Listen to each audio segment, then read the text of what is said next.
প্রত্যেক দিন জামাত ইসলামীতে নতুন নতুন ডাইমেনশন, যেটা অতীতে কখনো হয়নি। আমরা যত দেখছি, রাজনীতি যতটা অবজার্ভ করছি, তত ইমপ্রেস হচ্ছি যে এটা কোন জামাত ইসলামী। জামাত এত ক্রিয়েটিভ তো কখনো ছিল না। জামাত ধর্মভিত্তিক রাজনৈতিক দল, আদর্শিক দল, বিপদ আপদে প্রতিকূলতার মধ্যে টিকে থাকতে পারে, কিন্তু এত সৃজনশীল কখনো ছিল না। আর সৃজনশীলতার অভাব ছিল বলেই তো পরিবেশ পরিস্থিতি কাজে লাগিয়ে 84 বছরে জামাত ক্ষমতায় যেতে পারেনি।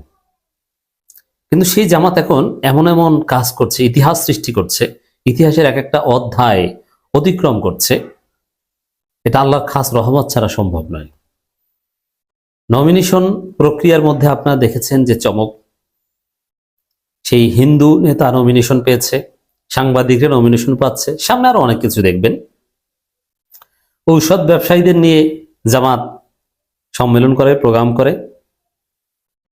এবার করেছে জাতীয় নার্সের সম্মেলন, ডাক্তারদের নিয়ে আছে, কিন্তু নার্সদের অনেকে গুরুত্ব দেয় না। জামাতের নার্সের সম্মেলনও করে জামাত। এটা একটা ইতিহাস। সামনে দেখবেন জামাত ম্যাথর সম্মেলন করেছে। ম্যাথর সম্মেলন, ম্যাথর বুঝেন? যারা বাথরুম পরিষ্কার করে। এখন আধুনিক যুগে এটা পরিষ্কার করার অনেক অ্যাডভান্স টেকনোলজি আছে, কিন্তু তারপর ওই টেকনোলজি ব্যবহার করে যারা করে, এটা নিচু শ্রেণীর পেশা মনে করা হয় বাংলাদেশে, ওইভাবে ট্রিট করা হয়।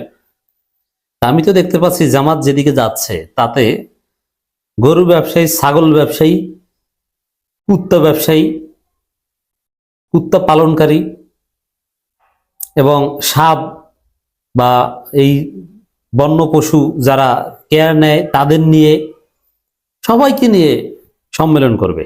সব এমন কোনো সমাজের সেক্টরস থাকবে না যেখানে জামাত ইসলামী কাজ করবে না। সিনেমা, নাটক, সব জায়গায়, ক্রিকেটে আছে, ফুটবলে আছে, সব জায়গায় আছে। জামাত সে ইতিহাস সৃষ্টি করতে যাচ্ছে। এর মানে জামাতের সব শ্রেণী পেশার মানুষের প্রতিনিধিত্ব থাকবে এবং দেশ চালাতে যা করা দরকার জামাত সেটা করবে।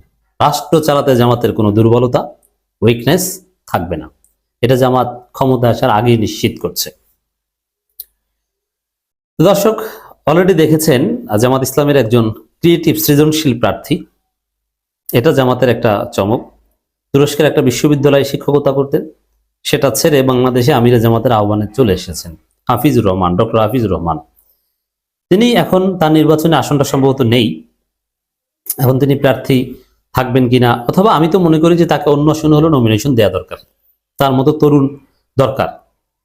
এই জন্য ঢাকার কোনো আসনে অথবা গাজীপুরের কোনো আসনে প্রার্থী পরিবর্তন করে হলো হাফিজুর রহমানকে জামাত নমিনেশন দেবে, এটা বিশ্বাস করতে চাই। অথবা হাফিজুর রহমান যে এলাকায় কাজ করতেন ওইটা যে আসনের মধ্যে পড়েছে, ওই আসনের প্রার্থী হাফিজুর রহমান থাকবে, এটা আমাদের পরামর্শ। কারণ তার চাইতে যোগ্য প্রার্থী গাজীপুরে আর নাই।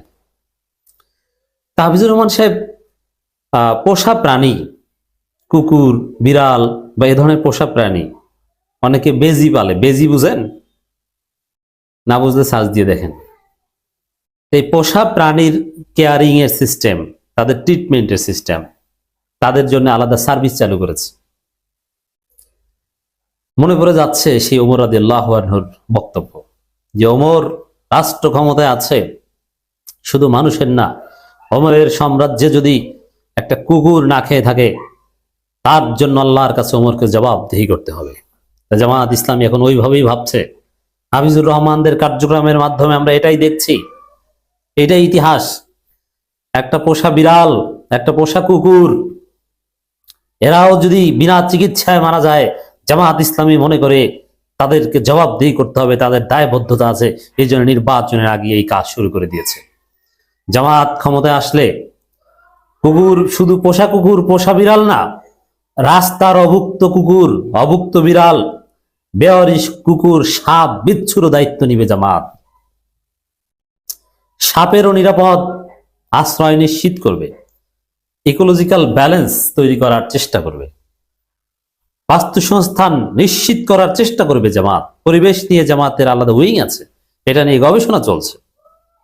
জামাত কোথায় চলে যাচ্ছে দেখছি আর ইমপ্রেসড হচ্ছি। রাজনীতি শুধু প্রার্থী সিলেকশন নয়, রাজনীতি মানব সেবার একটা সবচেয়ে গুরুত্বপূর্ণ ইনস্ট্রুমেন্ট, জামাত দেখিয়ে দিচ্ছে। হিজড়াদের নিয়ে আমি দেখেছি আর অবাক হচ্ছে যে হিজড়ারা বলছে না, আমি জামাতের পক্ষে, জীবন গেল জামাতের পক্ষে কাজ করবে এবার। এবং আমাকে আমার অনেক ভাইরা মেসেজ দিয়েছেন, যারা মেসেজ দিয়েছেন আপনাদের মেসেজে রিপ্লাই দিইনি, কিন্তু আমি দেখেছি এবং কোট করেছি। এটা নিয়ে আমরা কাজ করব, যে তৃতীয় লিঙ্গের লোকজনকে নিয়ে ভাই কোনো কাজ করা যায় কিনা, জামাতকে কিছু প্রস্তাব দেন। হ্যাঁ, অলরেডি প্রস্তাব লিখিতভাবে পাঠানো হয়েছে। জামাত ইসলামী তৃতীয় লিঙ্গের লোক, যাদেরকে প্রচলিত ভাষায় হিজড়া বলা হয়, হিজড়া, এই হিজড়াদের নিয়ে জামাতের উইং থাকবে, তারাও জামাতের বলয়ের মধ্যে আসবে, তাদের জন্য জামাতের কাজ থাকবে। প্রয়োজনে জামাত হিজড়া সম্মেলন করবে, আমরা জামাতকে পরামর্শ দিব, এবং জামাত ক্রিয়েটিভ সব পরামর্শ গ্রহণ করছে এখন ক্ষমতা আসার জন্য এবং টিকে থাকার জন্য যা দরকার সব। ভুলের ঊর্ধ্বে নয়, ভুল আছে, সমালোচনা হবে, কিন্তু কাজ করছে। কাজ করতে গেলে তো ভুল হবেই, কাজ না করলে ভুল হবে না, বরং আগের চাইতে জামাতের ভুল বেশি হবে, কারণ আগে তো এত সেক্টরে কাজ করতো না, এখন করছে। সেরকমই একটা উদ্যোগ জাতীয় নার্সের সম্মেলন। নার্সরা এটা অত্যন্ত গুরুত্বপূর্ণ একটা পেশা, সম্মানজনক একটা পেশা, কিন্তু আমাদের সমাজে ওইভাবে মূল্যায়ন হয় না। ডাক্তারদের চাইতে অনেক ক্ষেত্রে নার্সদের গুরুত্ব বেশি। নার্সদের সেবায় আপনি সুস্থ হয়ে যান। একটা মহান পেশা হিসাবে আমি এটাকে অ্যাকনোলেজ করতে চাই। এবং মানুষ যখন সবচেয়ে বেশি অসহায় থাকে, যেখানে কোনো ক্ষমতা পাওয়ার কিছু চলে না, সেখানে আপনি নার্সদের কাছে তাকিয়ে থাকেন, তার দিকে, তার সেবার উপর ডিপেন্ডেন্ট হন।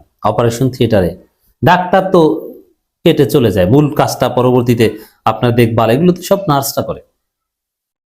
এবং এদের উপর দিয়ে যে ঝড় যায়, বিশেষ করে যারা সরকারি চাকরি করে নার্সদের মধ্যে, তাদের উপর ব্যাপক মানসিক চাপ।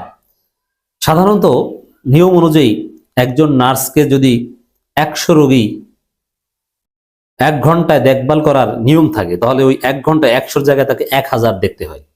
কারণ বাংলাদেশের সরকারি হসপিটালে, যেখানে 500 বেডের হসপিটাল, যে 500 থেকে 1000 রোগী থাকবে, সেখানে রোগী আছে 10,000, কিন্তু জনবল কিন্তু ওই 500 জনের। তার নার্সদের উপর ভয়ানক প্রেসার যায়, কিন্তু তারা ধৈর্যের সাথে এই দায়িত্ব পালন করে। মানুষ কষ্ট করে, তারাও কষ্ট করে। জামাত তাদেরকে সম্মান দিচ্ছে, তাদেরকে সমাজে ইম্পর্টেন্ট করছে, তাদেরকে ডাকছে, তাদের নিয়ে সম্মেলন করছে, তাদেরকে অর্গানাইজ করছে, এবং তাদের এই পেশাটাকে আরো কিভাবে ভাইব্রেন্ট করা যায় সেই চেষ্টা করছে, কিভাবে তাকে আরো বেশি দায়িত্বশীল হিসাবে তৈরি করা যায় সেই চেষ্টা করছে। জাতীয় নার্সের সম্মেলনে আমিরে জামাত, ক্ষমতায় গেলে নিজের পেট নয়, জনগণের পেট ভরানোর চিন্তা থাকবে জামাতের। জামাতের অবস্থান স্পষ্ট। এবং আমি যে কথাটা বলি, ক্ষমতাসীন দলের নেতাকর্মীদের যে একটা ভাব থাকে, জামাত ক্ষমতায় আসলে জামাত নেতাকর্মীদের ওই ভাব থাকবে না, আলাদা কোনো মূল্যায়নই পাবে না, বরং তাদের দায়িত্ব বেড়ে যাবে। আগে ঘুম থেকে উঠতেন, ফজরের নামাজের পর 1 ঘন্টা ঘুমাতেন, জামাত ক্ষমতায় আসলে আর পারবেন না, মানুষের কাছে দৌড়াতে হবে, আর আপনি আলাদা কোনো মর্যাদা পাবেন না। এখন যা পাচ্ছেন তখন ওইটাই। যারা বিরোধী দল তারাও যা, আপনিও তা। জামাত ইনসাফ নিশ্চিত করবে, এটা না করতে পারলে আমরাই ধরবো।